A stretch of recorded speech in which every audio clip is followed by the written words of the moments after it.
بسم الله الرحمن الرحيم الحمد لله رب العالمين وصلى الله على سيدنا محمد وعلى آله وأصحابه أجمعين إخواني أخواتي السلام عليكم ورحمة الله وبركاته. Bienvenue pour cette seconde journée qui est consacrée donc aux relations de famille, que ce soit dans le couple, que ce soit la relation parent-enfant. Et on a vu la semaine passée donc essentiellement tout ce qui tournait autour du couple, donc la spiritualité du couple. On a vu un certain nombre de versets du Coran qui nous parlent de la complémentarité de l'âme masculine et de l'âme féminine. Et on va voir aujourd'hui les aspects qui concernent plutôt la relation des parents avec les enfants. On va voir à quel point en fait la parentalité a besoin aussi d'être nourrie par une spiritualité. On va voir à quel point être parent, ça ne se vit pas de manière statique, c'est quelque chose qui va évoluer avec la personne, c'est quelque chose qui va s'approfondir au fur et à mesure des années. Et c'est un apprentissage qui est précieux et qui est providentiel, c'est-à-dire donné par Allah Ta'ala, pour pouvoir nous aider à grandir intérieurement, en fait. Éduquer ses enfants, les voir grandir, c'est une occasion pour les parents de grandir eux-mêmes et de découvrir, disons, certains aspects plus profonds de leur être qui n'apparaîtraient peut-être pas sans cette relation avec les enfants. C'est-à-dire que les enfants vont être un miroir qui va renvoyer certaines choses aux parents. Et le fait de vivre donc sa parentalité dans la foi, c'est-à-dire dans son lien intime avec Dieu, non seulement c'est une façon d'améliorer sa relation avec ses enfants, d'y mettre une qualité plus profonde, mais c'est aussi, comme je viens de le dire, une façon de se rapprocher du Créateur, parce que, comme vous le savez, l'être humain est paresseux, surtout en ce qui concerne le travail intérieur, le travail sur soi, et il a besoin, en quelque sorte, que le cadre l'y oblige. Il a besoin, en fait, que la situation l'oblige à travailler sur lui-même, l'oblige à aller chercher au fond de lui-même des ressources insoupçonnées, des ressources vers lesquelles il ne serait pas allé si la situation ne le réclamait pas, si la situation, en quelque sorte, ne l'obligeait pas. Alors, on était arrivé à la page 2 avec vous, au niveau des références que l'on étudie ensemble. Et on était arrivé donc à peu près au milieu, à savoir au verset du Coran, où il est dit « وَقَضَى رَبُّكَ أَلَّا تَعْبُدُوا إِلَّا إِيَّاهُ وَبِالْوَالِدَيْنِ إِحْسَانًا » Et ton Seigneur ordonne de n'adorer que lui et de traiter père et mère avec bonté. Et on va mettre ce verset en regard avec un autre, et on va les commenter ensemble. Cet autre verset, c'est le verset 6 de la sourate 66. « Ya ayyuhalladhina amanu, qu anfusakum wa ahlikum nara, wa quduha an-nasu wal hijara. » Ô vous qui avez cru, préservez-vous ainsi que votre famille du feu qui sera alimenté d'hommes et de pierres. Alors, le premier verset nous parle de deux éléments fondamentaux pour le croyant.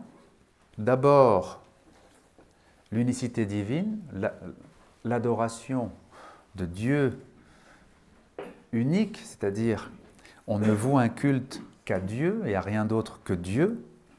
Et ce tawhid, cette pureté dans le culte, on a vu la semaine passée que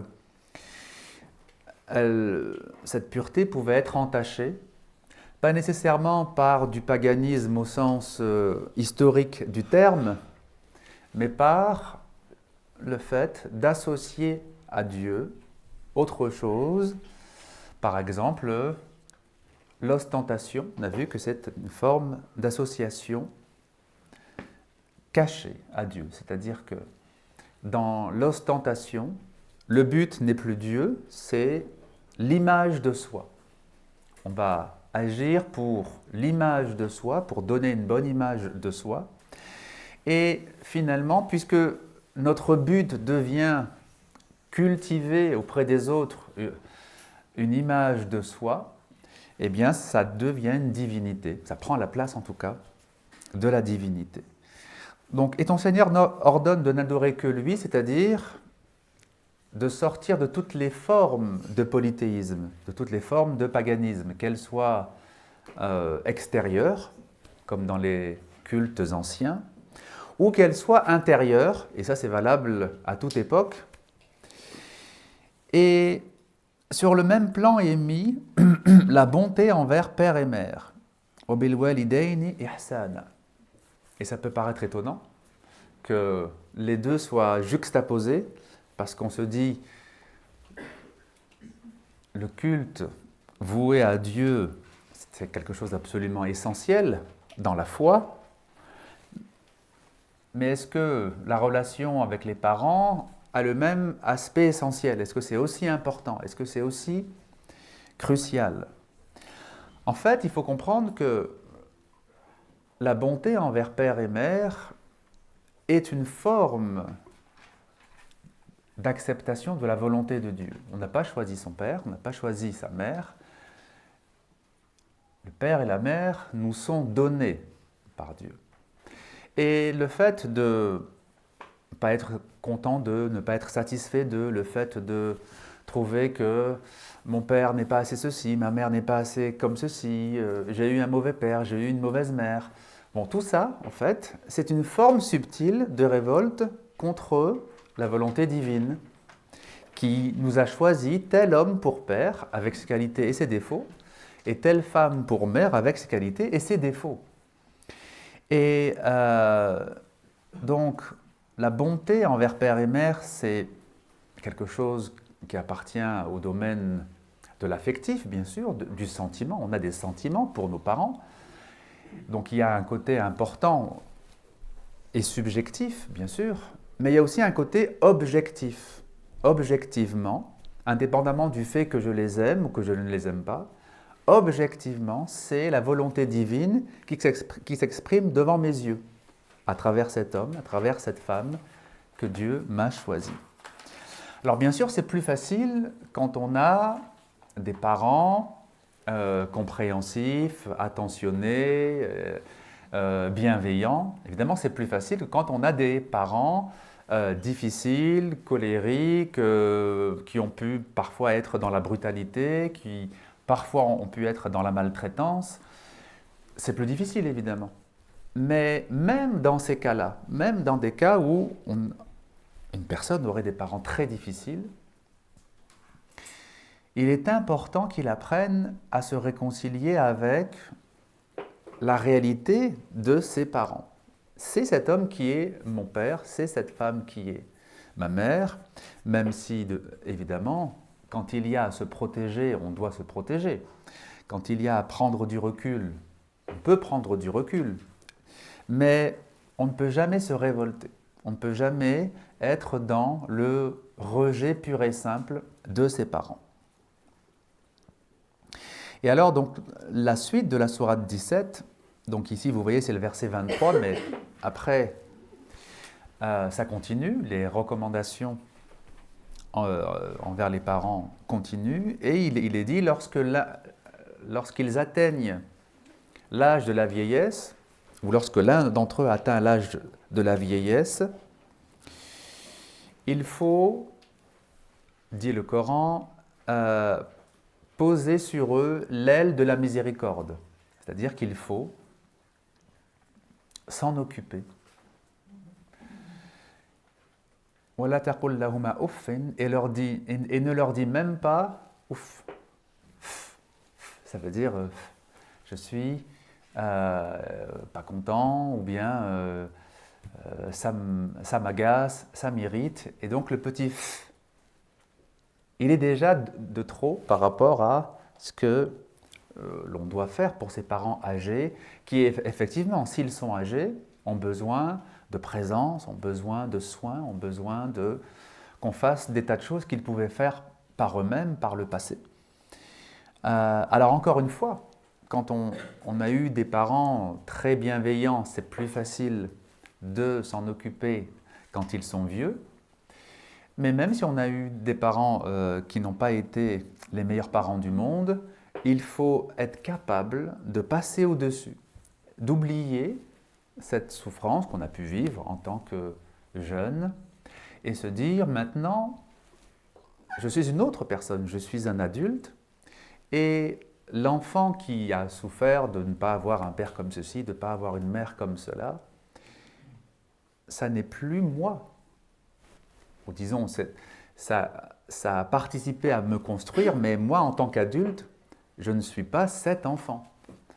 Cet enfant, ça a été une partie de ma vie et ça a été un élément pour construire ce que je suis en tant qu'adulte, mais en tant qu'adulte, je suis donc un autre. Alors, donc, c'est pas facile, et de la même façon qu'il n'est pas facile de réellement adorer Dieu en sincérité et en vérité, de même, il n'est pas facile d'avoir la bonté envers les parents tout au long de leur vie et jusqu'à la fin de leur vie. Alors, la bonté, ça ne veut pas dire être incapable de discernement. Ça ne veut pas dire aller toujours dans le sens de ce qui leur fait plaisir. La bonté, ici c'est le mot ihsan qui est utilisé pour le comportement envers les parents. Ihsan, hein, vous savez ce que ça veut dire, excellence, vertu, bonté. La bonté, c'est d'être bénéfique à l'autre. Et parfois, pour être bénéfique, il faut savoir garder le discernement, il faut savoir donner avec mesure. C'est-à-dire que si on pense que pour être un bon croyant, il faut toujours satisfaire les désirs de ses parents, voire les caprices de ses parents, on risque effectivement d'abord de se faire du tort à soi-même et de leur faire du tort à eux aussi, parce qu'on va les entretenir dans des caprices. Et les personnes âgées, alors ça dépend évidemment de leur vie, ça dépend de leur spiritualité, ça dépend de leur cheminement, mais les personnes âgées peuvent parfois devenir capricieuses, plus capricieuses qu'elles ne l'étaient durant leur âge mûr, vers 40, 50 ans. Quand on est dans la vieillesse, 60, 70 ans, 80 ans, il se peut que si la sagesse n'a pas été suffisamment cultivée, que l'ego reprenne les rênes et que la personne devienne capricieuse. À ce moment-là, il faut savoir doser. Il faut savoir doser sa bonté envers ses parents. Il y a des choses qu'on va faire pour eux, il y a des choses qu'on va ne pas faire pour eux, pour leur bien. La bonté, c'est de tout faire ou de ne pas faire, mais toujours pour le bien de la personne. Quand on prive une personne parce qu'on sait que c'est son bien, on reste dans la bonté. Mais quand on prive une personne parce qu'on n'a pas envie, parce que ça nous fatigue ou parce que ça nous agace, évidemment, on n'est plus dans la bonté. Et donc, cette suite de versets qui parlent des parents va se terminer par cette mise en garde.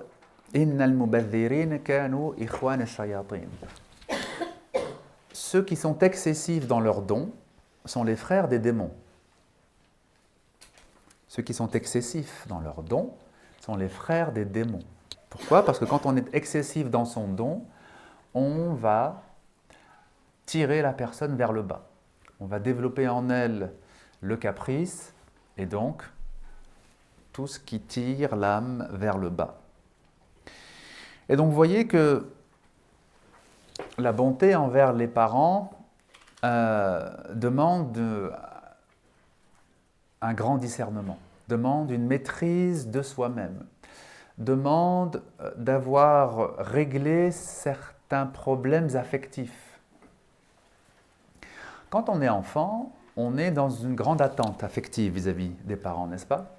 On a vu la semaine passée que l'enfant, pour se construire son image intérieure, pour construire son identité, il a besoin du regard des parents. C'est dans le regard des parents qu'il va apprendre à se définir. C'est dans le regard des parents qu'il va apprendre quand est-ce qu'il agit bien, quand est-ce qu'il agit mal, quand est-ce qu'il est dans la bonne attitude, quand est-ce qu'il est dans la mauvaise attitude. C'est son repère. Bon. Mais en grandissant, il est souhaitable que l'enfant prenne une véritable autonomie intérieure. En grandissant, il est quand même souhaitable qu'un adulte soit plus dans une attente infantile vis-à-vis de ses parents, qu'il n'ait plus besoin que ses parents lui disent « c'est bien, mon fils, tu as réussi dans la vie, tu as un bon métier, je suis fier de toi ». C'est bien quand on est jeune, évidemment, et qu'on ramène des bonnes notes de l'école, que les parents encouragent. Mais quand on est adulte et qu'on fait sa carrière professionnelle, c'est inquiétant. C'est inquiétant d'avoir besoin de l'approbation des parents pour se dire « c'est bien ce que je fais ». Et vous avez beaucoup de personnes qui vont vous dire « j'ai fait tel métier pour que mon père soit fier. J'ai fait telle et telle chose pour que mes parents soient fiers. » Ça indique un problème. Ça indique un problème. Ça indique un manque de maturité, au sens où, en fait, il est resté dans un stade qui appartient normalement à l'enfance et un peu aussi à l'adolescence, où on a besoin de l'approbation des parents parce qu'on ne sait pas définir par soi-même ce qui est bien, ce qui n'est pas bien, ce qui doit être fait, ce qui ne doit pas être fait, etc. Alors si on a acquis cette autonomie vis-à-vis de ce que nous renvoient les parents, on va être capable d'agir pour eux dans ce qui est leur bien. On va être capable d'agir de leur rendre service quand ils ont besoin de ce service. On va être capable aussi de dire non quand il faudra dire non. Mais on n'est pas capable de dire non quand on a besoin de l'approbation de ses parents. Si on a besoin de l'approbation de ses parents et que nos parents nous demandent quelque chose qui est excessif, par exemple, les parents demandent non, tu ne feras pas tel métier, tu feras tel autre métier. Non, tu ne te marieras pas avec telle personne, tu te marieras avec telle autre personne. Si on a besoin de leur approbation, évidemment, c'est compliqué de savoir résister, de savoir dire non.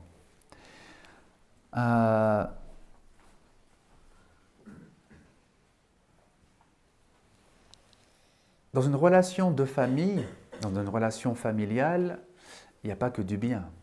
Il y a du bien, il y a des choses spirituelles, mais il y a aussi de l'emprisonnement.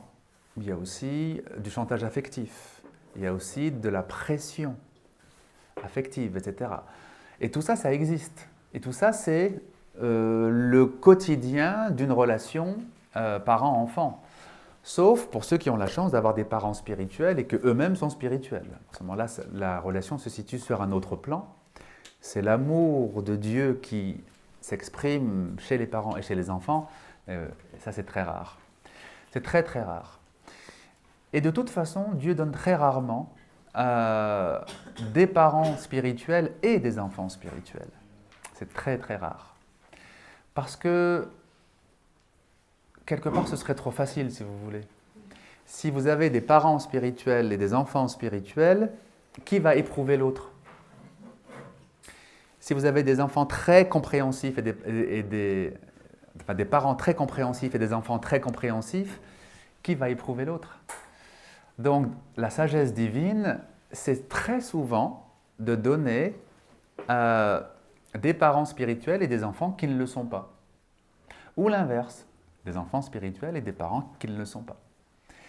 De manière générale, de toute façon, dans une relation parent-enfant, il y a beaucoup de pression d'un côté ou de l'autre, et parfois des deux. Alors quand, par exemple, l'enfant devenu adulte voudrait spiritualiser la relation avec ses parents, voudrait y mettre la foi, voudrait y mettre la présence de Dieu. Vous avez des parents qui ne l'entendent pas de cette oreille.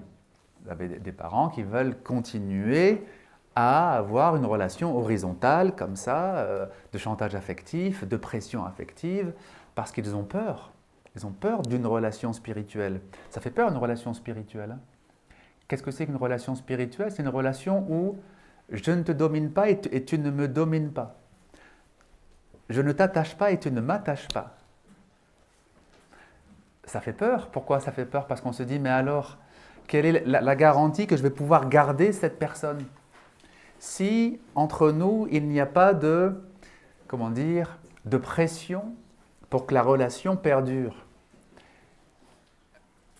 Le risque, c'est que la distance vienne s'installer. Alors ça, c'est le risque mental. C'est le mental qui voit les choses comme ça, qui se dit, si l'autre n'est pas dans une relation de dépendance avec moi, il peut prendre du large, puisqu'il n'a pas besoin de moi.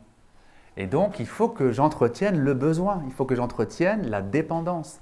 Et c'est pour ça que beaucoup de relations, que ce soit parents-enfants, que ce soit dans le couple, que ce soit partout, vous avez des tentatives pour instaurer de la dépendance, parce que c'est la peur de perdre l'autre. Ça, c'est le mental qui voit les choses comme ça, parce que le mental, évidemment, il ne comprend pas la réalité spirituelle. La réalité spirituelle, c'est qu'au contraire, deux personnes qui ne sont pas dans une relation de dépendance affective sont au contraire capables d'un véritable amour, d'un vrai amour profond et spirituel.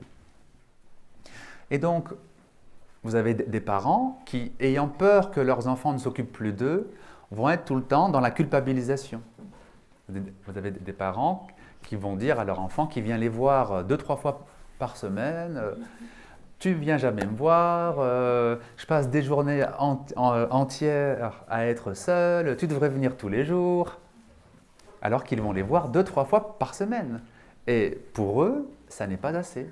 Et ce sera de toute façon jamais assez, puisque c'est par peur qu'ils font cela, c'est par tentative, disons, d'instaurer un lien de dépendance. Et la culpabilité est souvent l'arme la plus utilisée pour instaurer une dépendance, hein. On va culpabiliser l'autre. Bon, alors, quand on veut, nous, spiritualiser une relation avec une personne qui est dans de la manipulation, c'est pas facile. Mais c'est possible, hein. Avec beaucoup de patience, avec beaucoup de délicatesse, c'est possible. La première chose à faire, c'est qu'il faut rassurer l'autre. Il faut le rassurer. Il faut être dans une relation qui rassure l'autre, par notre façon d'être, notre façon de parler, notre qualité d'être, je dirais tout simplement, même au-delà du langage, on peut rassurer une personne même par le silence, hein.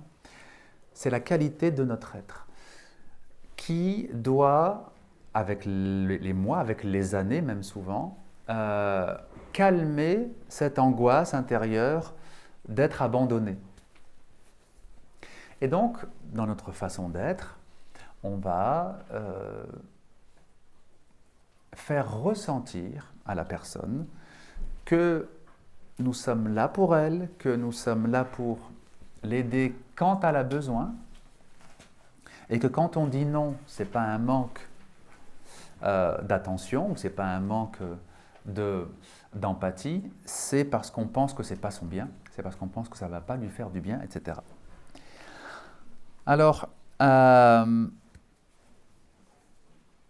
quand on est jeune, évidemment, c'est difficile aussi, pour d'autres raisons. Quand on est jeune, quand on est, disons, adolescent, c'est difficile de garder l'ihsan, la bonté envers les parents, parce que le jeune a très peu de maîtrise sur son propre ego. Il a très peu de maîtrise sur ses pulsions intérieures. Il a très peu de maîtrise sur ses désirs. Quand il veut quelque chose, c'est très difficile pour lui d'aller à l'encontre de son désir. Et donc, ça va en fait l'amener souvent à manquer d'ihsan envers ses parents. Alors, qu'est-ce qu'on peut faire quand on est parent?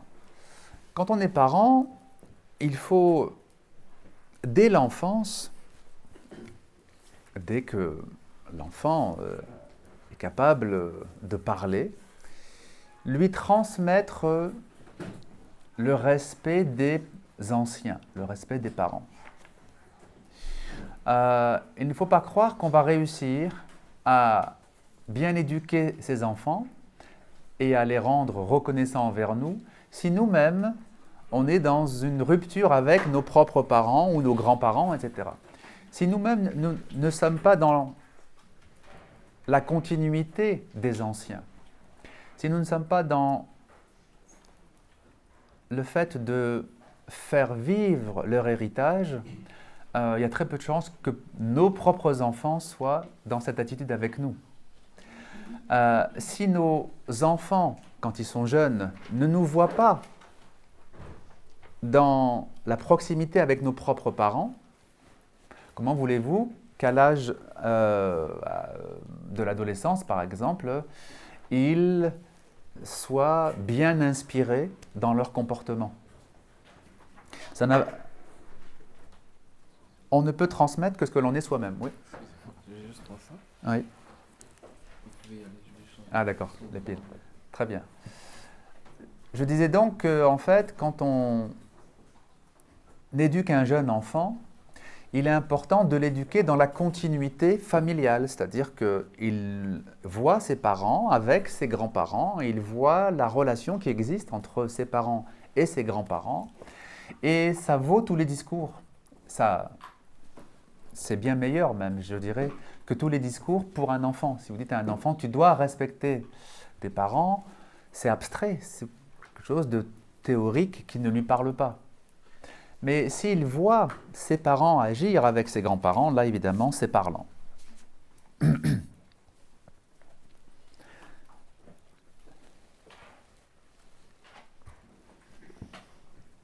Alors le deuxième verset, lui il parle de la préservation de la famille, la préservation dans l'au-delà. Quand on a des enfants, on a une responsabilité terrestre, c'est-à-dire on doit faire tout ce que l'on peut pour les nourrir, les vêtir, les protéger des dangers. Mais on a aussi une responsabilité spirituelle de leur transmettre un bagage qui les aidera dans l'au-delà aussi. Et protéger ces enfants, donc, ça n'est pas simplement les protéger contre les dangers extérieurs, contre les chauffards lorsqu'il faut traverser la route, mais aussi contre les dangers de l'au-delà. Et il est important, dès l'enfance aussi, de faire prendre conscience à l'enfant qu'il y a des choses que Dieu aime, il y a des choses que Dieu n'aime pas. Il y a des choses que Dieu agrée, et il y a des choses qui suscitent la colère de Dieu. Et évidemment, on ne va pas lui faire tout un cours de théologie, mais on va lui dire simplement, quand tu fais cela, Dieu est satisfait de toi. Quand tu partages, quand tu donnes, quand tu patientes, Dieu est satisfait de toi. Quand tu te montres avare, quand tu rejettes les autres, quand Dieu n'est pas satisfait de toi. Tu suscites la colère de Dieu. Bon. C'est très important de lui faire prendre conscience donc qu'il y a le bien et le mal, et que le bien et le mal ne sont pas juste des notions relatives à la culture dans laquelle je me trouve. Bon, il se trouve qu'aujourd'hui, telle chose n'est pas acceptée dans la société, donc c'est mal.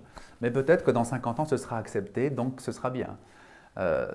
C'est pas ça le bien et le mal qu'on doit transmettre aux enfants. Ce sont les choses qui le rapprochent de Dieu ou les choses qui l'éloignent de Dieu. On verra tout à l'heure que Luqman al-Hakim,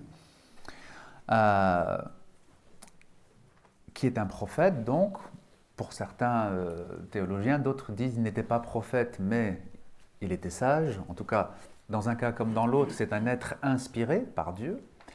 Et Luqman, donc, comme vous le savez, il y a une sourate qui porte son nom, c'est la sourate 31. Alors, on sait peu de choses de lui, mais on sait que c'est un contemporain du prophète David, de Daoud, alayhi salam, et qu'ils se sont rencontrés, ils ont eu des échanges. Et Luqman, donc, a reçu une grande part de sagesse.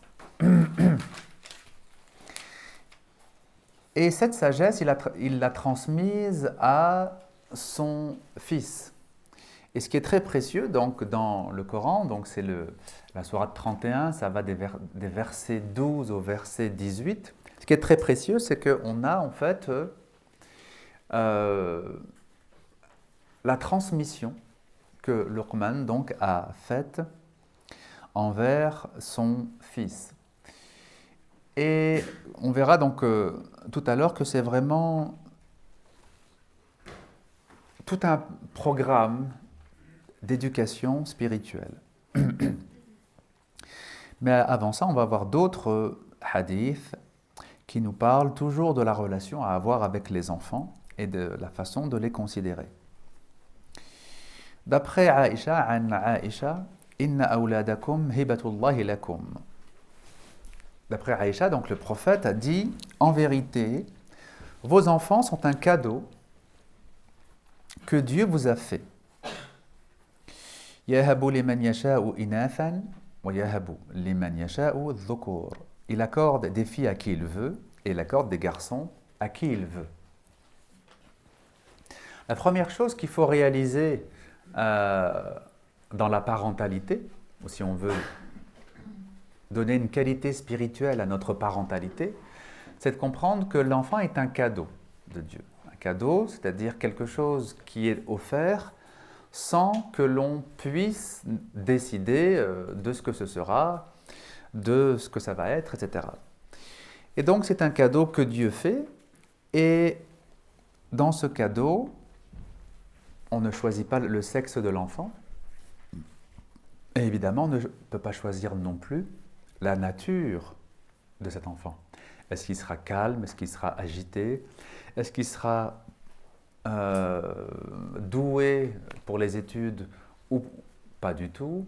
Est-ce qu'il sera obéissant ou plutôt rebelle? Ça ne se choisit pas, on ne peut pas le choisir.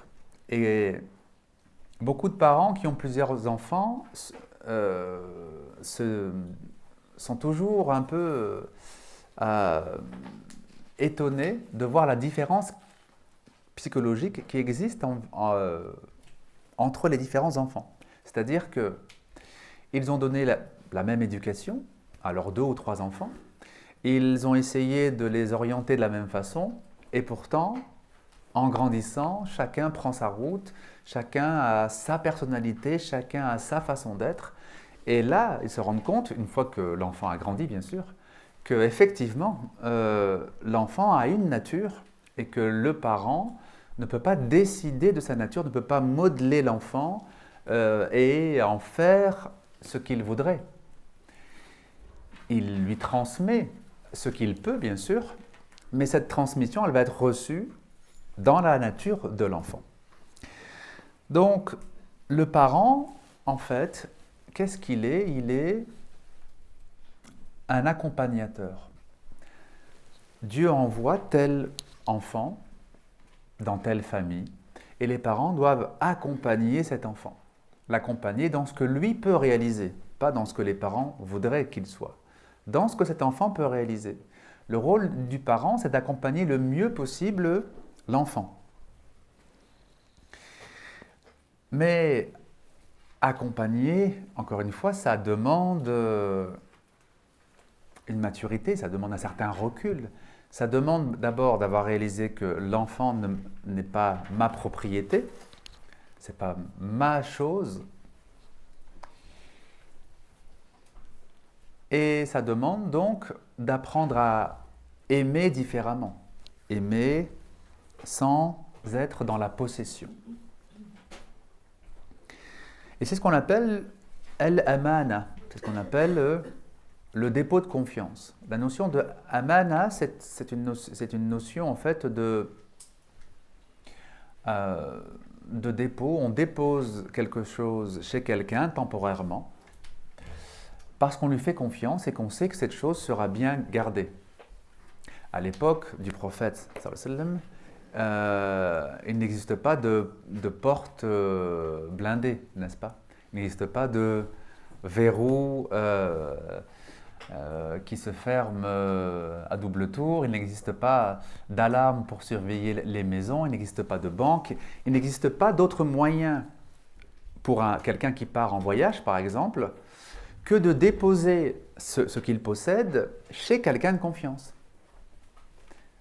S'il part de chez lui et qu'il laisse les choses précieuses chez lui, le risque évidemment c'est que ça disparaisse, puisque comme je l'ai dit, les maisons étaient des maisons en terre sans toutes les protections qu'on a inventées à notre époque.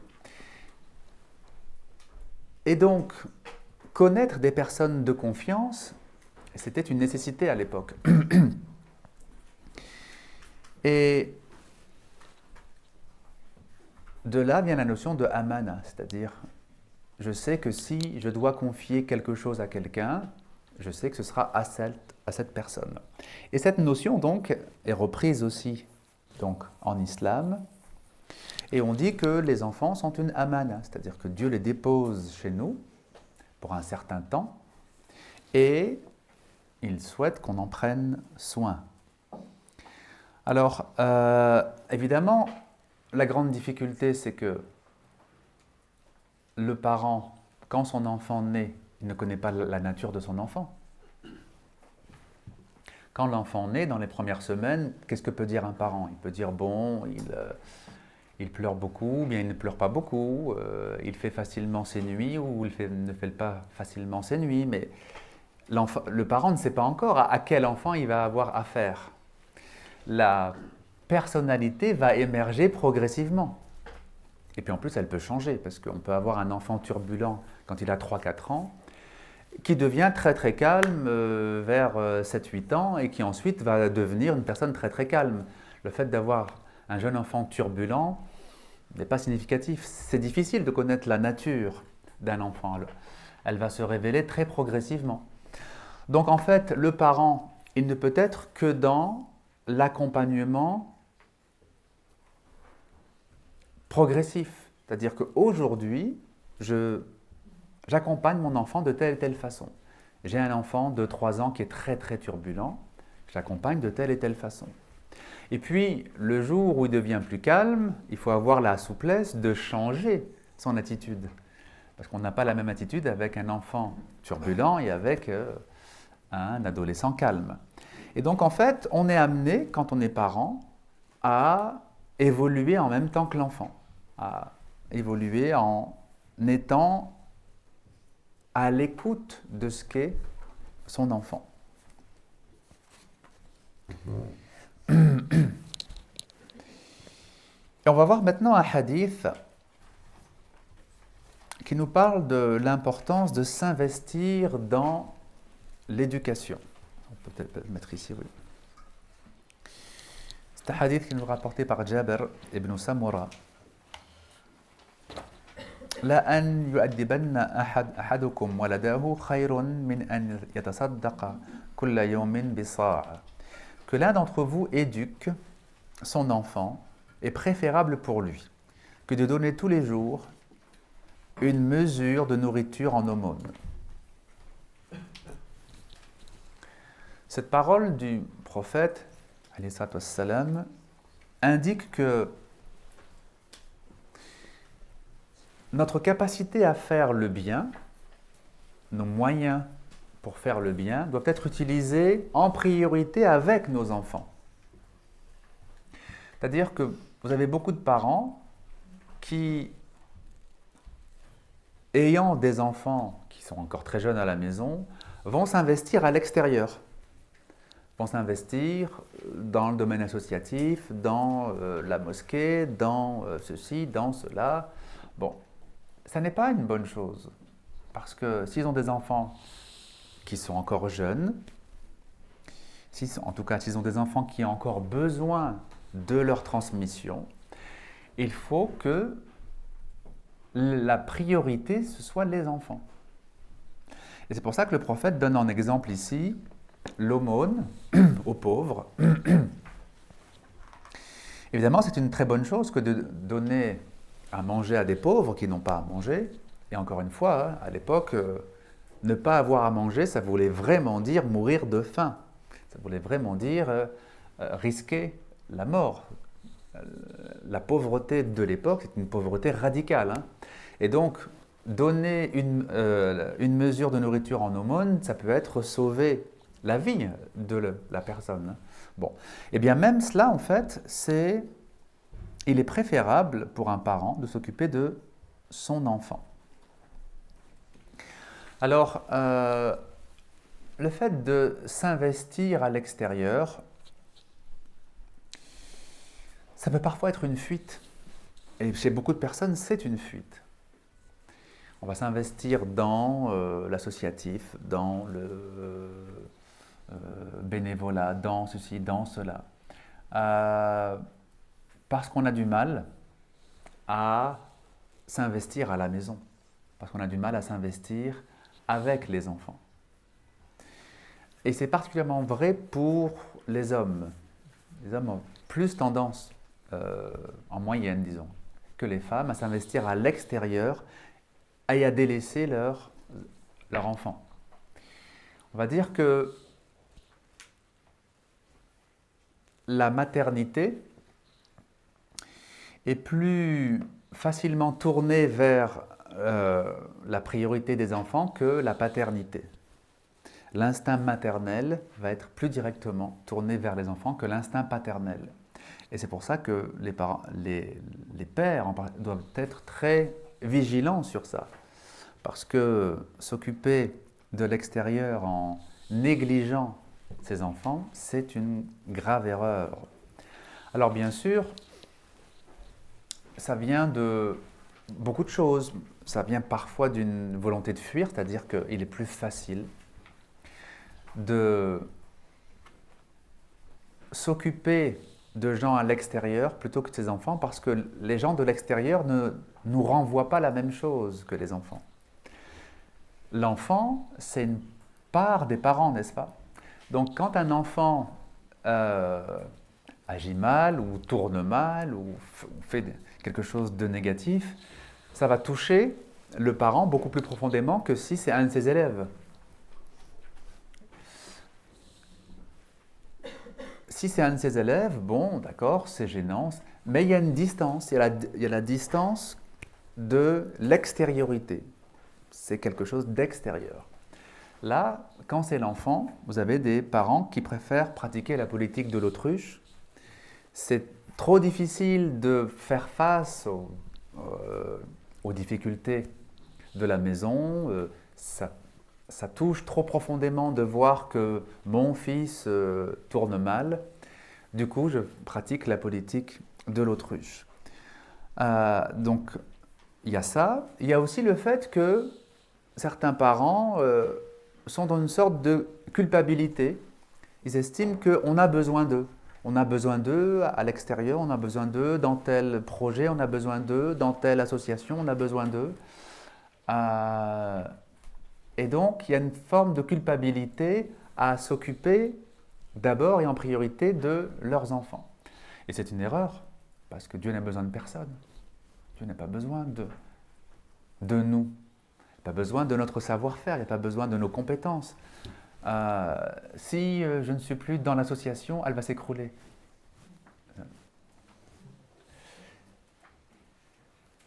il faut avoir la force de se dire Dieu n'a pas besoin de moi.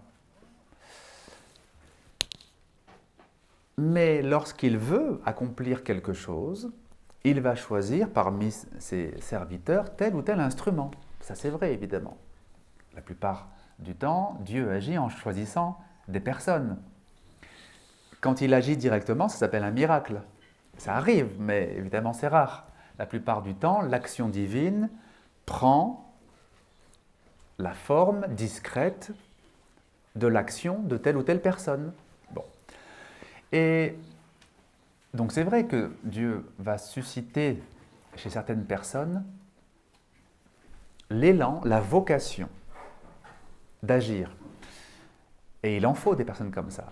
Mais il y a une différence entre la vocation d'agir qui vient de Dieu et le besoin que j'ai d'agir pour régler tel ou tel problème personnel. Ce n'est pas la même chose. Une vocation ne grandit jamais sur un terrain de difficultés personnelles. On ne va pas régler ces problèmes personnels, comment dire, en s'investissant dans des actions extérieures. On règle ces problèmes personnels en s'investissant dans ce que Dieu nous demande. Et qu'est-ce que Dieu nous demande? D'abord, 1, les parents. 2, les enfants. 3, les voisins. Si vous vous occupez très très bien de vos parents, très très bien de vos enfants et très bien de vos voisins, si vous reste encore de l'énergie, alors oui, c'est bien, vous pouvez faire ou vous investir à l'extérieur. Mais la plupart du temps, si on s'occupe très bien des choses que Dieu nous a imposées, on n'a plus de temps pour ce qui ne nous impose pas. Dieu ne nous impose pas de nous investir dans tel ou tel projet extérieur. Par contre, quand il voit en nous la bonne disposition, il suscite la vocation. Et là, c'est autre chose, parce que quand on agit par vocation, d'abord il y a le soutien divin qui est présent, c'est ce qu'on appelle le tawfiq, c'est la force divine qui nous anime, et là c'est autre chose. Parce que la force divine, comme elle nous anime, ce qu'on va apporter, ce qu'on va transmettre, d'abord, ça ne va pas nous épuiser, contrairement à l'action individuelle qui nous épuise à petit feu. Et deuxièmement, il y a des fruits et des résultats qui sont tout à fait étonnants et qui dépassent l'ordre purement humain. C'est-à-dire qu'une personne qui a vraiment la vocation d'aider, elle va pouvoir faire des choses incroyables qui vont marquer son milieu, qui vont parfois même marquer l'histoire. Et vous avez des personnes donc, qui, toutes seules, ont changé toute une région. Comment c'est possible qu'une personne toute seule, en fait, se lèvent et disent il faut changer telle et telle chose, on va changer telle et telle chose. Et les choses changent, parce que c'est une vocation. Ce n'est pas une fuite. Et vous pouvez être sûr qu'une telle personne n'a pas fui ni ses parents ni ses enfants. Elle s'en est occupée jusqu'à la fin. Alors de toute façon, donc, si on s'occupe correctement de nos parents, si on s'occupe correctement de nos enfants, Dieu nous montrera s'il est nécessaire pour nous de s'investir, en plus de cela, à l'extérieur. Alors donc que l'un d'entre vous éduque son enfant est préférable pour lui que de donner tous les jours une mesure de nourriture en aumône. S'occuper de son enfant ou de ses enfants, c'est beaucoup plus que simplement les besoins du quotidien. Vous l'avez peut-être sûrement remarqué, la plupart des personnes sont noyées simplement par les obligations du quotidien. Le fait de devoir travailler, s'occuper de la maison, faire les courses, donner le bain et faire à manger, Mais c'est suffisant pour noyer les personnes. C'est-à-dire qu'il ne leur reste plus rien du tout comme force et comme énergie. Et donc, comme ils dépensent toute leur énergie dans les actes du quotidien, il n'y a plus de moment de véritable transmission. Parce que poser une assiette sur la table pour que l'enfant mange, ce n'est pas une transmission. Prendre l'enfant, le mettre dans le bain, le laver et le rhabiller, ce n'est pas une transmission. Prendre l'enfant, le conduire à l'école, le déposer à l'école et revenir le chercher pour le ramener à la maison, ce n'est pas une transmission. Bon. Et donc, le quotidien, s'il est vécu seulement au niveau horizontal du quotidien, d'abord, ça prend beaucoup de temps et ça prend beaucoup d'énergie et il n'y a rien qui est transmis. Et l'erreur, elle est où? L'erreur, elle est dans le fait de distinguer le quotidien et le spirituel. Il y a le quotidien, les obligations du quotidien qui sont profanes. Bon, c'est comme ça, c'est des obligations, on ne peut pas y échapper, il faut bien faire les courses. Bon. Et puis, il y a le spirituel, c'est-à-dire, par exemple, un moment de prière ou la rupture du jeûne de mois de Ramadan. Ça, c'est des moments spirituels. Et le reste, ce serait profane. Ce serait donc sans rapport avec la foi. Et ça, c'est une grave erreur. Parce que dans la vie du croyant, tout est lié à la foi. Et tout est susceptible d'être spirituel. Ça dépend comment c'est vécu. Aller faire les courses peut être un acte d'éducation et de transmission spirituelle avec ses enfants.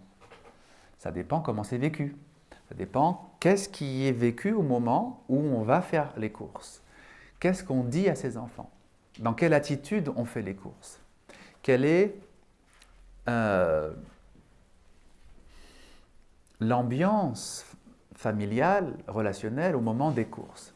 Si, quand on va faire les courses, on parle de Dieu, on parle de celui qui a créé ces fruits, ces légumes, toutes ces richesses, si on parle de la gratitude envers Dieu, si on rappelle à nos enfants qu'on est privilégié de pouvoir manger à notre faim et que dans le monde, il y a des centaines de millions de personnes qui ne mangent pas à leur faim. Si on profite du moment des courses donc pour transmettre un message, alors ce n'est pas un temps qui est perdu du point de vue de la transmission. C'est un temps qui est spirituel, aussi spirituel que rompre le jeûne du mois de Ramadan, que la prière du Isha. Et c'est vrai pour tout. C'est vrai pour toute chose. C'est vrai pour le fait de débarrasser la table et de faire la vaisselle. La vaisselle peut être spirituelle. Oui ou non? Laver le linge, ça peut être spirituel. Oui ou non? Vous voulez un exemple?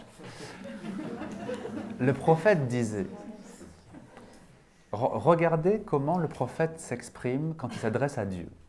Il disait, Allahumma naqqini min ad-danas ou naqqini min khatayaya kama yunaqqa thawbul abyad min ad-danas. Ô mon Dieu, purifie-moi de mes fautes comme on purifie le linge blanc d'une tache. Qu'est-ce qu'il veut dire par là? Il donne une image, n'est-ce pas? Il donne une image de la purification intérieure avec le fait de nettoyer un objet extérieur. Le fait de nettoyer un objet extérieur, si au moment où vous enlevez la saleté de votre linge ou de vos assiettes, si vous pensez à la purification du cœur, si à ce moment-là, votre souhait, c'est que votre cœur soit purifié comme ce linge est purifié, comme cette assiette est purifiée, si ça vous rappelle la purification intérieure, alors c'est un moment spirituel. Et donc, c'est dans la façon de faire les choses que la spiritualité se trouve. Et qu'est-ce qui nous aide à spiritualiser? C'est le symbolisme, le fait de voir les choses comme des symboles. On a perdu la mentalité symboliste. Pourquoi? Parce qu'on a acquis une mentalité matérialiste. Et les deux s'opposent. Le matérialisme et le symbolisme s'opposent. Le matérialisme, c'est voir l'utilité fonctionnelle d'un objet. Le symbolisme, c'est voir ce vers quoi il renvoie. Dans le symbolisme, on ne s'intéresse pas à l'objet pour lui-même, on s'intéresse à quelque chose d'autre vers lequel cet objet nous renvoie. Si vous prenez l'eau, le matérialisme nous dit que c'est des molécules H2O. D'accord? 2 molécules d'hydrogène et 1 molécule d'oxygène. Bon. Ça, c'est une vision matérialiste. La vision spirituelle va voir l'eau très différemment. Elle ne va pas analyser la matière dont elle est composée. Mais elle va renvoyer à autre chose que l'eau par rapport aux qualités de l'eau. L'eau, elle est transparente, inodore, et elle est sans forme. Elle épouse la forme de son récipient. Elle a une souplesse parfaite. Elle prend toutes les formes selon le récipient dans lequel vous la mettez. Le fait qu'elle soit incolore, inodore, informelle, elle symbolise la libération. Oui, elle symbolise la libération. Parce qu'on est toujours enfermé dans une attitude, dans une façon de faire, dans des habitudes. L'eau, elle ne prend aucune habitude. Vous pouvez la laisser 2 ans dans une bouteille. Quand vous la mettez dans une tasse, elle ne garde pas la forme de la bouteille, n'est-ce pas? Idéalement, ce serait bien que notre âme elle soit comme ça aussi. Ce serait bien que notre âme aussi ne garde pas les mauvais plis et ne reste pas marquée par la forme qu'elle a prise par le passé.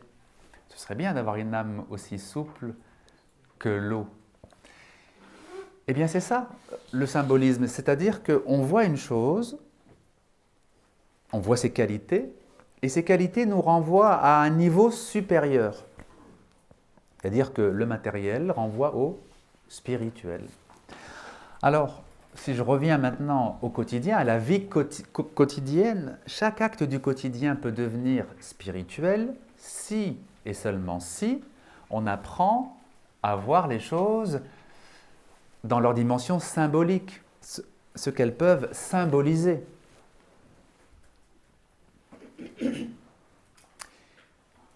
Pour un matérialiste, un arbre, c'est des planches de bois, n'est-ce pas? C'est des planches de bois avec lesquelles on va pouvoir construire des maisons, des objets et faire beaucoup de profit. C'est ça un arbre, c'est de la matière première pour un matérialiste. Pour un être spirituel, un arbre, c'est autre chose. Un arbre, c'est le symbole de l'enracinement d'un côté et de l'épanouissement, du développement de l'autre côté. Et donc c'est un message très très fort, l'arbre. Il est solidement enraciné dans le sol parce qu'il a des racines profondes et il s'élance vers le ciel en s'ouvrant, en s'épanouissant. C'est autre chose que des planches de bois, n'est-ce pas? Avec lesquelles on va pouvoir construire tel ou tel objet. C'est un message de ce que l'être humain doit être, l'arbre. On doit avoir des racines profondes qui vont profondément dans le sol et on doit s'élancer vers le ciel. Alors donc, quand on apprend à voir les choses symboliquement, ça ne veut pas dire qu'on ignore le côté matériel. Ça veut dire que pour nous, ce n'est pas le plus important.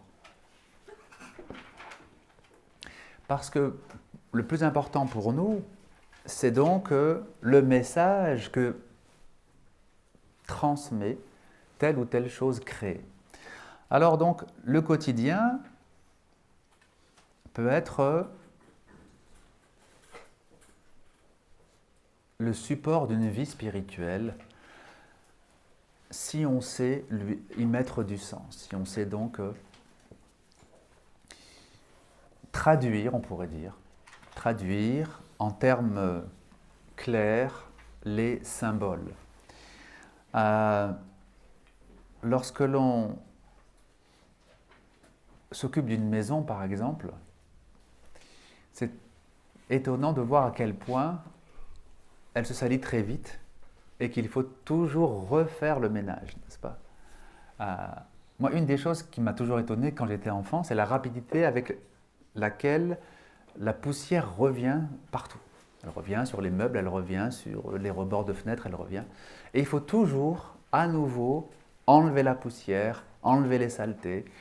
Bon, si on profite de cela pour faire comprendre à nos enfants que, de même que la saleté revient toujours et qu'il faut toujours à nouveau refaire le ménage, et bien de la même façon, notre cœur, lui aussi, est toujours plus ou moins parasité et il faut toujours le purifier à nouveau.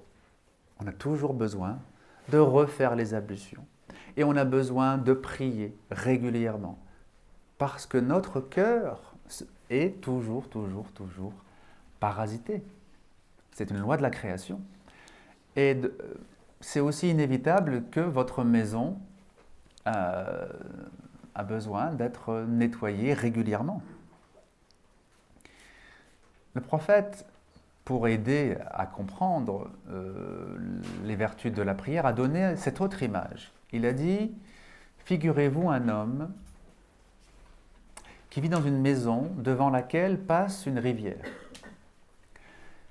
Et il se baigne 5 fois par jour dans cette rivière.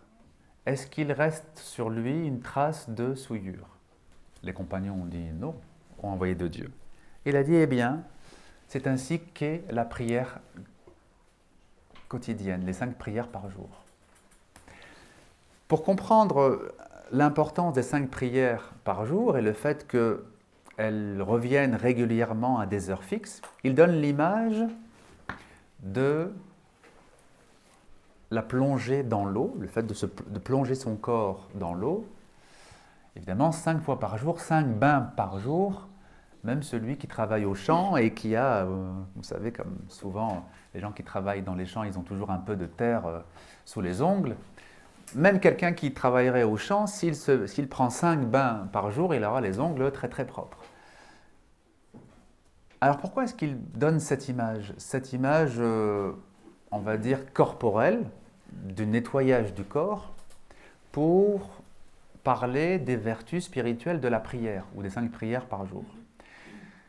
Parce que, d'abord, une image concrète vaut mieux que 1000 discours théoriques, déjà, et aussi pour habituer ses compagnons au symbolisme, à faire le passage entre tel ou tel acte concret de la vie quotidienne et telle réalité spirituelle.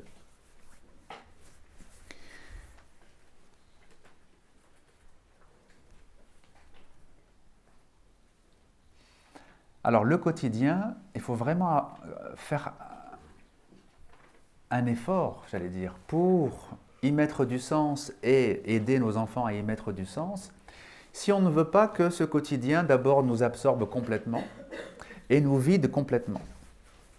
Et faites un petit sondage autour de vous, hein, vous verrez que les gens vont vous dire qu'ils sont épuisés à faire les actes du quotidien. Ils vont vous dire, je suis épuisé de ce rythme, de faire les courses, de ramener les enfants à l'école, de faire ceci, de faire cela. Bon. Une fois que j'ai donné le bain à l'enfant et que je l'ai mis à coucher, je tombe et je m'écroule et je suis fatigué. Et il n'y a plus d'énergie pour la prière du soir, encore moins pour le dhikr du soir, etc. Donc faites un petit sondage autour de vous, vous verrez que ce qui fatigue les gens, finalement, c'est du quotidien. Simplement des actes du quotidien. Alors, on va passer aux questions, Inch'Allah. Oui, oui. Tfadal. C'est vrai? Oui, oui. Tfadal. Toi aussi. Bien sûr. Euh, Non, un et d'abord lui et après. il peut y aller, Ouais. celui-là. Non, ça va. Non, vas-y. Ben, en fait, je voulais d'abord vous remercier une nouvelle fois. Je sais que Alhamdulillah. c'est un peu beaucoup, mais c'était une matinée vraiment très bénéfique, Alhamdulillah. spirituellement parlant, et j'ai appris beaucoup. Mhm. Je vous remercie d'avoir eu la patience de venir jusqu'à nous pour Alhamdulillah. partager tout ça. Ce qui me revient, enfin, ce que j'ai retenu, c'était une question par rapport aux efforts. Quand vous disiez que le foyer était une priorité, Mhm. et que le foyer est une priorité, mais comme des personnes comme nous qui sommes dans l'associatif, je parle un peu pour mes confrères aussi, Mhm. comment faire, enfin, je voudrais avoir des clés pour avoir, comment dire, une certaine forme d'équilibre, parce que le foyer reste quand même une priorité, mais ce qu'on fait ici, on a quand même été choisi, entre guillemets, comme pour honorer ce choix divin, on peut dire, parce qu'on ne se retrouve jamais quelque part par hasard. Mhm. Comment faire l'équilibre entre les deux, en fait, pour pouvoir donner ce qu'il faut ici et aussi le foyer, vu que c'est une priorité, tout simplement. Je ne sais pas si je me suis bien fait. Oui, si, tout à fait. Alors, vous avez entendu hein, la question. Non, je crois tout le monde a entendu, même au fond, hein, donc c'est bien. Alors, ce qu'il faut comprendre, c'est qu'il existe des priorités. C'est-à-dire qu'il y a des choses que Dieu attend de nous de manière certaine. Et puis, il y a des choses qu'il attend peut-être de nous, ou peut-être pas, des choses incertaines.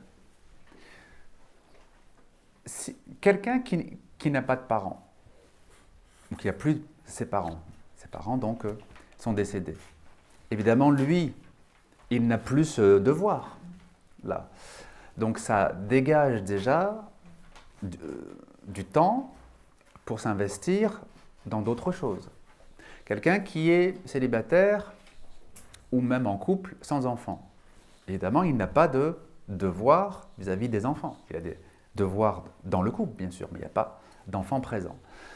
Il faut toujours partir de ce qui est certain. Quand j'ai accompli tout ce qui est certain, je vois comment je peux éventuellement m'investir dans quelque chose qui est bien, qui est une bonne chose, mais qui n'est pas du même domaine que le certain. Par exemple, s'investir dans une association, c'est bien, évidemment. Si cette association fait du bon travail, c'est bien. Mais ça ne peut pas être sur le même plan que ce qui est absolument certain. Et donc, une fois quand on est vraiment au clair sur ces obligations premières, disons, on voit si, dans notre cœur, il y a cet élan, si Dieu met dans notre cœur l'élan pour faire en plus quelque chose d'autre, en plus, par exemple, s'investir dans tel ou tel projet, à ce moment-là, on fait son examen de conscience. Est-ce que je le fais pour fuir mes obligations ou est-ce que, non, alhamdoulilah, mes obligations, je les ai bien accomplies et j'ai encore cet élan? À ce moment-là, c'est dans l'intimité du cœur de la personne que ça doit se clarifier. C'est-à-dire que, est-ce que c'est une fuite de la maison ou est-ce que c'est une vraie vocation? Il n'y a que la personne qui peut y répondre. Parce qu'elle sait comment elle s'investit avec ses parents, avec son épouse, avec ses enfants, etc. Bon. Donc voilà, c'est vraiment ça qu'il faut voir. Et en toute chose, il faut être mesuré. C'est-à-dire que on peut s'investir. Bon, par exemple, ici, vous êtes un certain nombre de frères à vous investir, mais il faut être mesuré. Il ne faut pas que ça repose sur 2 ou 3 personnes. Il faut que ça repose sur suffisamment de personnes pour que chacun ait une part à apporter sans que ce soit trop lourd. Si vous êtes 3 personnes pour faire vivre toutes les activités, évidemment, ça va être très lourd. Si vous êtes 20 personnes, ça change déjà. Moi, je vois dans beaucoup d'associations musulmanes, par exemple, je vois certaines dérives. Je vois par exemple que ceux qui sont investis dans l'association, ce sont ceux qui profitent le moins des activités de l'association. Par exemple, ils ne profitent pas des enseignements. Le public vient, mais les organisateurs sont dans les couloirs en train d'organiser, en train de faire, et les années passent, 10 ans, 15 ans, 20 ans d'engagement associatif, et ils n'ont rien appris. Ils n'ont pas évolué, ils n'ont pas changé. Et c'est dommage, c'est très très dommage, parce que, bon, quand on est investi au niveau associatif, évidemment, on permet que certaines choses se fassent, mais il ne faut pas s'oublier soi-même non plus. Il ne faut pas être dans l'excès, je dirais. Donc, s'investir, évidemment, ça peut être une chose qui est bonne, avec toujours mesure et avec le fait de se dire que si mon investissement m'empêche de m'occuper de mes parents correctement ou de ma famille correctement, ça veut dire que je dois revoir ma façon de m'investir. Par exemple, en tournant. Ça peut être telle personne qui s'occupe de tel projet une fois par trimestre. Voilà. Et elle a fait sa part, tel projet, et ensuite, le reste du trimestre, elle est libérée de son obligation, etc. Quand on est en phase de formation intérieure, quand on est en phase d'évolution intérieure, il faut toujours se dire qu'on a besoin de temps pour soi. On a besoin de temps pour soi-même. Et donc, l'investissement, si on ne le mesure pas, si on ne le gère pas, très vite, très vite, il nous tombe sur les épaules et on croule sous le poids de l'investissement. Oui. Merci beaucoup pour ces belles paroles. Ma question est, donc lorsque nous cheminons, nous enracinons de plus en plus notre foi. Mm-hmm. Et au sein du foyer spirituel, du foyer familial, tout le monde forcément n'a pas le même cheminement. Mm-hmm. Et vient un moment où nous avons un certain cheminement, où nous jeûnons plus, nous mangeons moins, nous mangeons mieux, meilleurs produits, etc. pour cheminer dans cette foi. Et les autres ne sont pas peuvent ne pas être dans cette attitude et justement être dans l'attitude opposée. Et trouver très négatif justement le fait que moi ou que nous passons beaucoup plus de temps à faire des activités qui sont liées à notre foi. Et comment justement pouvoir réconcilier un peu ces deux pôles qui sont dans des attitudes différentes, comme si un peu les ténèbres voulaient s'accaparer vraiment Et c'est très difficile car quand nous sommes dans le début du cheminement, nous-mêmes ne sommes pas encore assez ancrés. Et donc tout cela peut nous influencer. Oui, tout à fait. Ouais. Voilà, bien sûr, tout à fait. Alors, ah oui. Ah d'accord, très bien. Bon, alors la question, elle porte sur le fait que quand on veut cheminer et qu'on veut s'enraciner dans sa foi, on est amené à changer ses habitudes, changer son comportement, avoir des moments plus fréquents de prière, de jeûne, etc. Et alors comment pouvoir harmoniser ça avec un entourage qui ne partage pas forcément ce cheminement-là? Alors tout dépend de cet entourage, tout dépend du lien qui nous lie à lui. C'est différent quand c'est les parents, quand c'est les frères et sœurs, quand c'est les enfants, c'est différent à chaque fois, je dirais.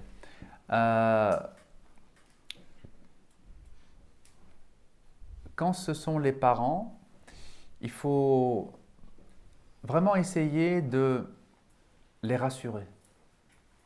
Parce que ce qui inquiète beaucoup les parents, c'est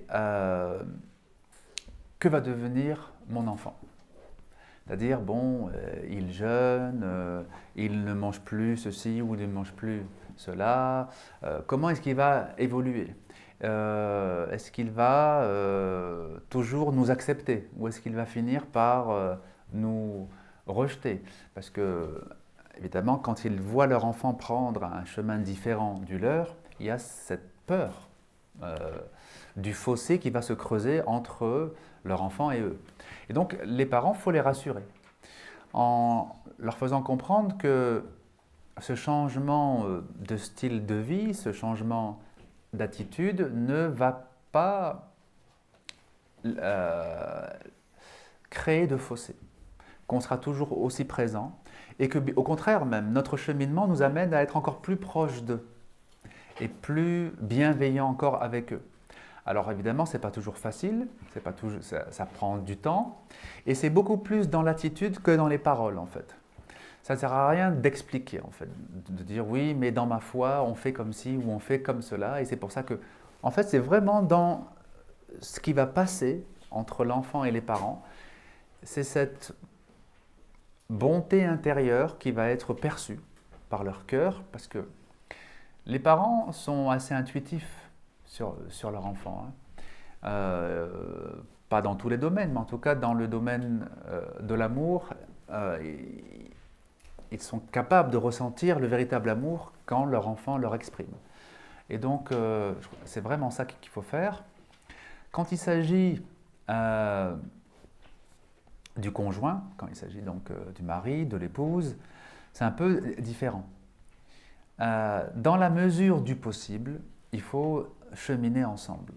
Vraiment, dans la mesure du possible, il faut éviter qu'il y ait un fossé trop grand qui s'installe. Parce qu'on peut avoir un grand fossé avec ses parents au niveau spirituel, mais avoir une bonne relation avec eux et être dans cette piété filiale vis-à-vis d'eux. Mais c'est plus compliqué dans le couple. C'est plus compliqué dans le couple d'avoir un grand fossé spirituel et d'avoir encore une grande harmonie dans le couple. Donc il faut quand même essayer, dans la mesure du possible, de faire en sorte que les deux avancent dans la même direction. Alors pas forcément au même rythme. Il se peut que l'un des deux avance beaucoup plus et que l'autre soit moins investi. Mais si c'est dans la même direction, alors ce fossé ne sera pas très gênant. Parce que le fait que ce soit dans la même direction, le fait qu'il y ait des bases communes, va permettre l'harmonie dans le couple, même si l'un des deux est beaucoup plus investi, même s'il est beaucoup plus impliqué spirituellement. Alors, ça arrive que dans un couple, il y ait vraiment un grand fossé qui s'installe et que l'un des deux est vraiment très impliqué et l'autre non. Et voilà, ils essayent de vivre, tant bien que mal, ils essayent de composer, c'est-à-dire qu'il va falloir composer avec l'autre. C'est toujours un peu dommage parce qu'on sent que l'harmonie n'est pas tout à fait là, n'est pas tout à fait présente, mais ça arrive qu'il n'est pas possible, disons, d'emprunter le même chemin. Ensuite, quand il s'agit des frères et sœurs ou d'amis ou de gens que l'on connaît, il faut, je dirais, avoir une certaine force de caractère et leur faire comprendre que j'accepte votre mode de vie, à vous accepter le mien. Je ne critique pas votre mode de vie, ne critiquez pas le mien. Et puisqu'ils ne sont pas gênés de vivre à leur façon, on ne doit pas être gêné de vivre à notre façon. Si on est dans un entourage qui est très moderniste, très matérialiste, etc., ils ne sont pas gênés d'être matérialistes. Ils ne sont pas gênés de dire que c'est important de gagner toujours plus d'argent, c'est important de réussir sa carrière comme ci, comme ça, c'est important d'être ambitieux, c'est important. Ils ne sont pas gênés. Donc on ne doit pas être gêné non plus, je dirais, d'être ce que l'on est et d'être spirituel. Mais évidemment, pas dans un rapport de force, pas dans un rapport de concurrence, mais dans un rapport de témoignage. Parce que beaucoup trop de personnes spirituelles se cachent auprès de leurs amis, de leurs collègues. Mais je leur dis, oui, mais eux, ils n'ont pas honte d'être profanes. Pourquoi tu aurais honte d'être spirituel? Ben non, non. Alors c'est vrai que le spirituel n'a pas, pour lui, la tendance de fond de la société. Tandis que le profane, il a pour lui la tendance de fond. Et c'est ça qui fait que souvent le spirituel va un peu se cacher et l'autre, en fait, il s'exprime ouvertement parce que l'autre estime que c'est normal d'être comme cela et c'est naturel. Voilà. Et pourquoi est-ce qu'il pense que c'est naturel? Parce que autour de lui, ceux qui témoignent de cela. Et il y a très peu de gens qui témoignent de la foi, de l'amour de Dieu, de la puissance de la prière. Et c'est dommage, parce qu'on peut très bien témoigner de la foi, l'amour de Dieu, la puissance de la prière, sans être dans une concurrence ou sans être dans une volonté de prosélytisme, mais de témoignage. Parce que comment est-ce que les autres pourraient-ils être touchés si toute personne qui vit quelque chose de fort et de beau dans sa foi le cache? Donc voilà, non, je pense qu'il y a la place pour un témoignage non prosélyte, un témoignage non agressif, mais vraiment un témoignage de sincérité et de partage.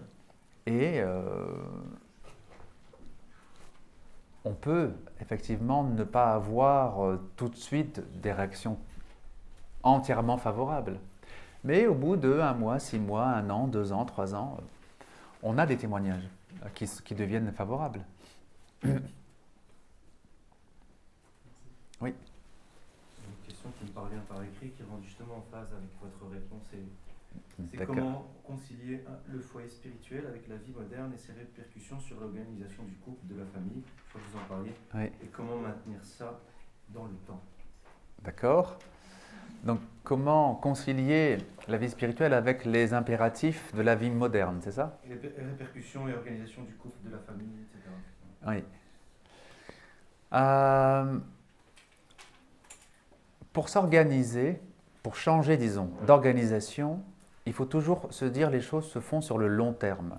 On ne peut pas penser qu'un cheminement spirituel va se faire par une révolution soudaine. Parce que les gens qui veulent révolutionner leur vie du jour au lendemain, en fait, finissent par s'épuiser et finissent par revenir à leurs anciennes habitudes. Il faut se dire, il faut construire pierre après pierre, pierre après pierre. Et donc, bien sûr que, par exemple, quand dans le couple, les deux travaillent, c'est plus difficile de s'occuper des parents.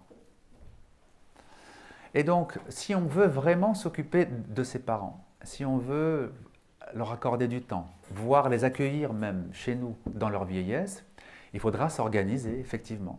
Il faudra discuter. Peut-être que l'un des deux devra arrêter de travailler ou travailler à mi-temps. Mais il faut s'organiser.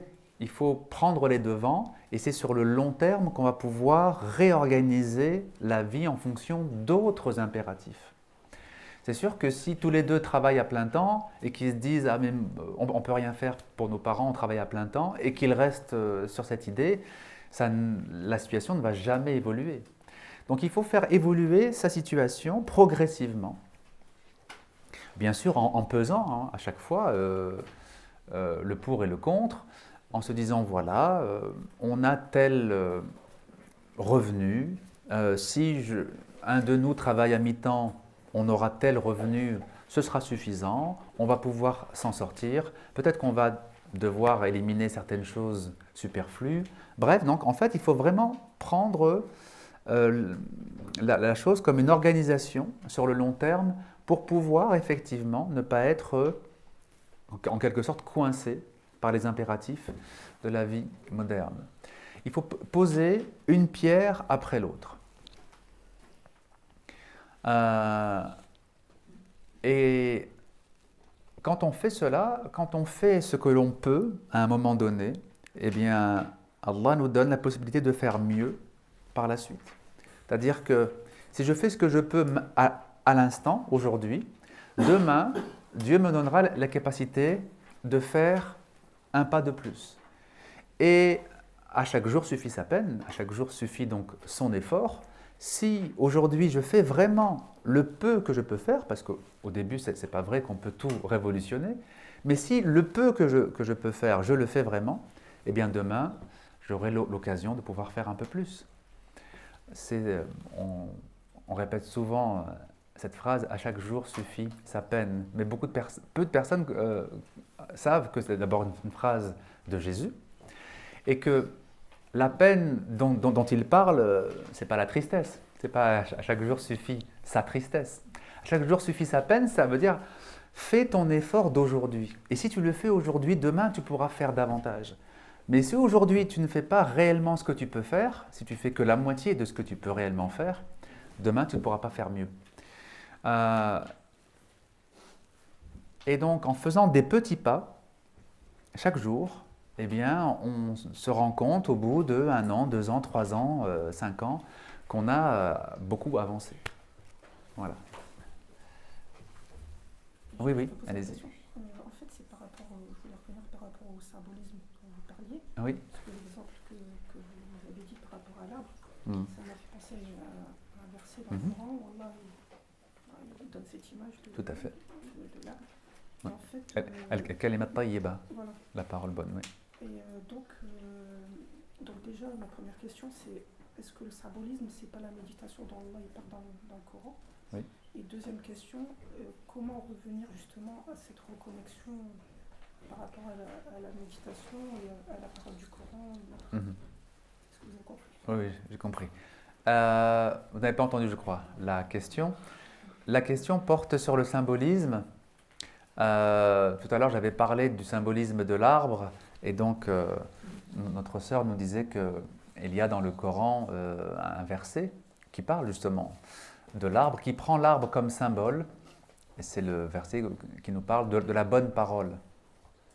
La bonne parole, al-kalimat tayyiba, elle est comparable à un bon arbre dont les racines sont solidement ancrées dans le sol et dont les branches s'élèvent vers le ciel et qui donne des fruits en abondance. Et donc, la question c'était de savoir est-ce que le symbolisme justement dont je parlais ne se retrouve pas par la méditation justement. Le fait que dans le Coran il est souvent appelé à méditer sur tel ou tel signe, justement parce qu'il est symbolique, parce qu'il renvoie à d'autres réalités que lui-même. Oui, disons que prendre le temps de méditer sur tel ou tel phénomène, par exemple, de la nature, c'est essayer justement d'en comprendre la portée symbolique, comprendre en quoi ce phénomène que je vois devant moi possède un message ou est un rappel, comme dit le Coran, une ayah. Aya veut dire verset du Coran, mais ça veut dire signe de Dieu dans la création. Qu'est-ce qu'un signe dans la création? C'est un phénomène de la nature, mais qui possède un message, qui est là pour nous transmettre en tout cas un message. Donc oui, c'est la méditation qui nous y aide. C'est le fait de s'arrêter sur ces phénomènes-là et essayer d'en tirer des leçons, d'en tirer un enseignement. On a évoqué, je crois, la semaine passée, ou alors c'était encore la semaine d'avant à Bruxelles, on a évoqué la sourate Al-Shams et le soleil, donc, la sourate Le Soleil, qui parle du soleil, et donc la sourate commence par un serment, Wash-shamsi wa duhaha, par le soleil et par sa clarté, et ensuite après, il va y avoir toute une succession de serments divins, toujours sur le soleil. Et donc ça commence par par le soleil et par sa clarté, par la lune quand elle suit le soleil, par la nuit quand elle recouvre le soleil, etc. Bon. Ce qui nous est donné ici comme signe, c'est le soleil et ses différentes phases. C'est-à-dire que le soleil, il rayonne en haut du ciel à midi, mais il ne reste pas à rayonner en haut du ciel. Il va devoir se coucher et disparaître et il va être remplacé par la nuit, par l'obscurité de la nuit. Alors tous les jours, on a ce phénomène de jour-nuit, mais qu'est-ce qu'on en tire? Vous avez aussi ce beau verset de la sourate 3, le verset 191. Inna fi khalqis samawati wal ardi wa ikhtilafil layli wan nahari la ayatin li ulil albab. Il y a dans la création des cieux et de la terre et dans l'alternance du jour et de la nuit des signes pour ceux qui sont doués d'intelligence. Le fait qu'on voit tous les jours que le soleil se lève, puis monte, puis se couche et disparaît, ça c'est la donnée physique. Bon. Mais spirituellement, qu'est-ce qu'on peut en tirer? On peut en tirer que toutes les créatures, même la plus imposante de toutes, puisque le soleil c'est la plus imposante de toutes les créatures, toutes les créatures doivent se retirer, doivent disparaître. Aucune créature ne peut être toujours dans le rayonnement, dans la présence, dans le don. Il n'y a que Dieu qui est toujours présent. Et ce qui est valable pour toutes les créatures, évidemment, est valable pour nous. Nous aussi, nous avons notre phase d'éveil, notre phase de sommeil. Et si vous méditez sur la veille et le sommeil, vous allez voir qu'il y a énormément d'enseignements à en tirer. Il y a énormément de messages cruciaux, vraiment essentiels pour notre vie. Mais comme on est malheureusement trop pressé, on ne prend pas le temps de bénéficier de cet enseignement. Le sommeil, c'est 1/3 de votre vie, en moyenne. Hein. Et pour certaines personnes, c'est même plus. On passe 1/3 de la vie à dormir. Il serait quand même important d'y mettre du sens. Il serait quand même utile de comprendre qu'est-ce que ça m'apporte de dormir. Alors comprendre le comment ça se fait que je dors, comprendre les processus d'endormissement. Bon, ça évidemment c'est très étudié aujourd'hui. Et les neurologues ont fait beaucoup de progrès pour comprendre les processus à l'œuvre. Bien qu'ils ne comprennent pas tout, hein, ils le reconnaissent. Mais le comment du sommeil, on en connaît au moins une partie aujourd'hui. Mais le pourquoi du sommeil, c'est plus intéressant encore que le comment. Pourquoi nous dormons? Pas comment nous dormons. Pour beaucoup de personnes, méditer sur un phénomène de la nature, c'est comprendre comment il se produit. C'est pas ça qui est intéressant. C'est pas comment il se produit, c'est pourquoi il se produit. Ce qui est intéressant, c'est pas comment le soleil se couche. Bon, les anciens pensaient que le soleil donc avait une rotation, c'est pour ça qu'il se couchait. Les modernes pensent que le soleil ne bouge pas, c'est la Terre qui tourne autour de lui. Et comme elle tourne sur elle-même en même temps, ça donne l'impression que le soleil a bougé et qu'il se couche. Ça, c'est le comment. Mais c'est pourquoi qui est intéressant. Pourquoi nous dormons? Voilà. Pourquoi nous dormons? Il n'y a évidemment pas une seule réponse, hein. Il y a de très nombreuses réponses. Mais parmi les nombreuses réponses, il y a le fait déjà, pour nous faire comprendre que le fonctionnement que j'ai à l'état de veille, comment je pense, comment je réfléchis, ça n'est pas la seule façon de penser. C'est une pensée parmi d'autres. Et quand vous dormez, que vous rêvez, vous êtes bien obligé de penser différemment. Et vous êtes bien obligé, malgré vous, d'avoir une autre approche de la réalité, parce que le rêve, il est très différent dans son approche de la réalité. Donc si vous voulez, le sommeil nous a été imposé, entre autres, ce n'est pas la seule raison, mais entre autres, pour que nous puissions comprendre que la façon dont je vois les choses, dont j'analyse les choses, en particulier le côté rationnel que je peux avoir, ça n'est pas la seule façon pour mon esprit de fonctionner, ou plutôt pour ma conscience de fonctionner. Il y a bien d'autres niveaux de conscience. Et quand vous rêvez, vous avez un autre niveau de conscience. C'est une conscience différente, une conscience beaucoup moins analytique, beaucoup moins rationnelle, beaucoup plus imaginative. Mais il y a bien d'autres niveaux de conscience que la veille ordinaire et le sommeil ordinaire. Il y a d'autres niveaux de conscience.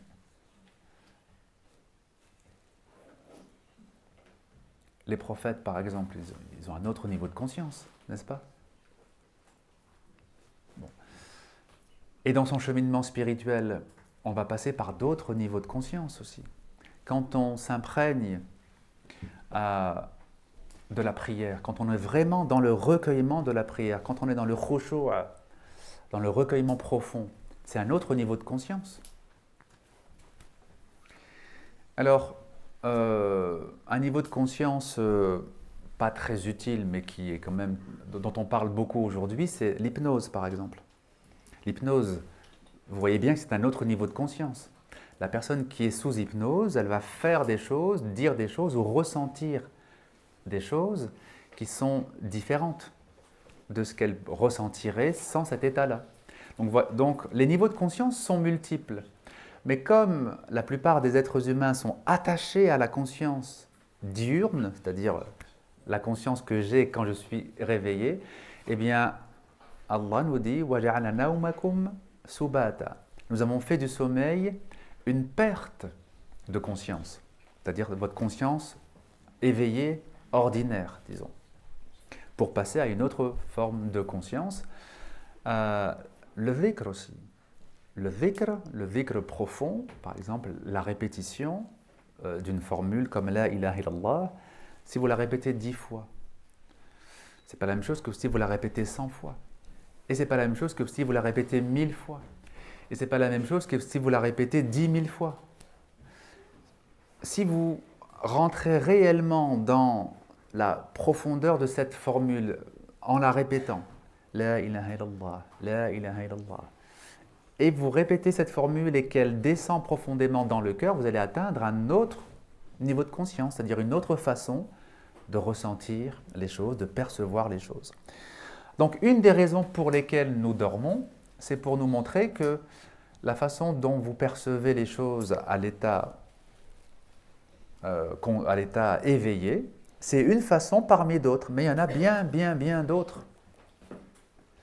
Et l'être humain devrait, en principe, apprendre à développer d'autres états de conscience. Et le plus précieux et le plus, j'allais dire, urgent, c'est le recueillement dans la prière. C'est le plus urgent. C'est urgent pour chaque être humain. Chaque être humain a besoin de se recueillir dans la prière, parce que c'est de ça dont dépend son salut dans l'autre monde. Si je prie sans recueillement, sans vivre le recueillement, la prière n'a que peu de valeur. Ce qui est décisif, c'est que je goûte au recueillement dans la prière pour que quand mon esprit sortira de mon corps, eh bien, il retrouve la lumière de la prière. Donc voilà, c'était pour répondre à votre question sur le symbolisme. Oui, le symbolisme vient du fait que l'on médite sur les phénomènes de la nature. Et méditer, ça veut dire mettre du sens sur le pourquoi. Pourquoi il y a telle chose? Qu'est-ce que ça apporte à l'être humain d'être dans un monde où le soleil se lève, monte et se couche? Qu'est-ce que ça apporte à l'être humain d'être obligé de dormir, par exemple? Oui, une autre question ? parce que je vois qu'il est presque midi. Oui. Comme ça là. Merci déjà pour votre intervention. Voilà, en fait, moi j'avais une question, réflexion. C'était par rapport, vous avez parlé par rapport au bon comportement, le respect des parents. En fait, moi je vois notamment dans le cadre de mon travail et surtout avec notre génération de parents, qu'il y a beaucoup de parents qui veulent donner une relation cool, une relation amicale avec leur enfant, et donc du coup, les enfants se permettent de parler, il y a de la liberté Tout à fait. dans l'expression, dans l'attitude, et en même temps, on va dire quand les enfants grandissent et qu'ils deviennent des adolescents, dans la poursuite, on va dire, de l'éducation qui a été donnée à ces enfants, ils vont continuer à se permettre et à prendre la liberté qu'on leur a toujours donnée. Tout à fait. Et donc à ce moment-là, parfois je vois des parents qui revendiquent à ce moment-là le respect en disant voilà, je ne parle pas comme ça à l'enfant, moi je suis la mère. Et pour moi, c'est comme si c'était un peu paradoxal pour cet enfant qui s'est toujours permis d'avoir cette liberté avec ses parents. Et d'un coup, il y a une remise à l'ordre, on va dire. Oui, tout à fait. Et du coup, voilà, c'était ça un petit peu. Oui, tout à fait. Alors, la question, c'est la question de la proximité, voire de la camaraderie entre parents et enfants. Et c'est vrai qu'on voit de plus en plus de parents qui ont une relation trop proche, mais au sens de camarades, disons, avec leurs enfants, et qui sont vraiment dans une forme de laxisme quand les enfants sont très petits. Et puis, quand l'enfant grandit, notamment quand il devient adolescent, le laxisme ne leur plaît plus. Et ils voudraient que leur adolescent les respecte, mais effectivement, il est beaucoup trop tard. Bon, si vous voulez, ça c'est une grande question en fait, la question de l'autorité parentale. Traditionnellement, les parents étaient plutôt durs et plutôt sévères et plutôt distants, avec une certaine distance vis-à-vis des enfants. Il y a vraiment les parents qui sont au-dessus et les enfants. Donc, pourquoi ? Parce que un monde traditionnel, une société traditionnelle, je veux dire, c'est une société qui est marquée par les valeurs spirituelles, d'accord ? Mais c'est quand même une société. Ce n'est pas un groupe de mystiques et de spirituels. C'est toute une société. Dans une société, vous avez des gens profonds, des gens superficiels, des gens bien disposés, des gens mal disposés. Dans une société, vous avez de tout. Et dans cette société où il y a un peu de tout, les principes spirituels vont venir éduquer en quelque sorte le peuple. Bon. Et c'est pour ça qu'une société traditionnelle, si on dit « Ah oui, mais c'était pas parfait à l'époque », ah oui, mais évidemment que c'est pas parfait. Ça ne peut pas être parfait. C'est une société avec des millions de gens, avec ce que ça suppose de bonnes personnes et de mauvaises personnes. Et évidemment que ce n'était pas parfait. Et évidemment que même un prophète ne peut pas rendre une société parfaite. Mais par contre, il va donner des principes qui seront le moindre mal. Donc c'est vrai que les sociétés traditionnelles, les parents étaient plutôt sévères, dans la sévérité. Et c'est le moindre mal. C'est le moindre mal. Parce qu'il vaut infiniment mieux des parents trop sévères que des parents laxistes. Parce que l'enfant a besoin de repères et de normes. Donc, qu'est-ce qui s'est passé dans les années 70 ici en Europe ? On a dit oui, mais qu'est-ce que c'est que cette éducation sévère ? Les enfants ont peur des parents. Non, il faut remettre de la proximité, remettre de l'amitié, de la camaraderie même. Et donc on a eu tous ces psychologues qui ont prôné une éducation vraiment sans aucune sévérité, voire sans aucune punition, sans absolument rien de coercitif, aucune coercition. Bon. Et qu'est-ce que ça donne ? Ça donne effectivement des adultes, pas toujours évidemment, il y aura toujours des cas exceptionnels, de personnes qui ont eu des parents laxistes et qui vont quand même être des adultes équilibrés. Mais ce sera des exceptions. En général, ça donne des adultes qui ne savent pas faire de choix, où aller, qui ne savent même pas se définir réellement dans ce qu'ils sont. Donc dire que, puisque une société traditionnelle n'est pas parfaite, on va faire le contraire, ça va aller mieux, c'est vraiment la plus grave des erreurs. C'est pas parfait, c'est vrai. Et qu'est-ce qu'il faut faire alors? Eh bien, il faut revenir à partir des principes traditionnels à la juste mesure, si on en est capable. Le parent qui est capable d'être comme le prophète, c'est-à-dire ne jamais avoir besoin de punir, ne jamais avoir besoin de lever la voix, parce qu'il a une autorité naturelle, parce qu'il a un charisme naturel. Évidemment que c'est mieux, évidemment que si on peut ne pas punir, c'est mieux de ne pas punir. Si on peut, si on a une autorité forte et naturelle, sinon c'est quand même mieux de punir. Et donc, une société traditionnelle a toujours une forme de légitimité, toujours. Même si c'est améliorable, même si c'est perfectible, elle a toujours une forme de légitimité. Et quand on croit qu'on va pouvoir faire le contraire et sortir, vraiment, on va vers la catastrophe. Et pour finir sur cette question, les parents, comme toute chose dans la création, ne peuvent que représenter certains attributs divins. La seule action positive qu'un être humain puisse accomplir, c'est être, en quelque sorte, le porte-parole d'un attribut divin. Si on est généreux, on ne peut l'être que si on est marqué par la générosité divine. Si on est patient, on ne peut être que si on est marqué par la patience divine. Qu'est-ce qu'un père, qu'est-ce qu'une mère? Un père incarne la transcendance. Il incarne les attributs de transcendance.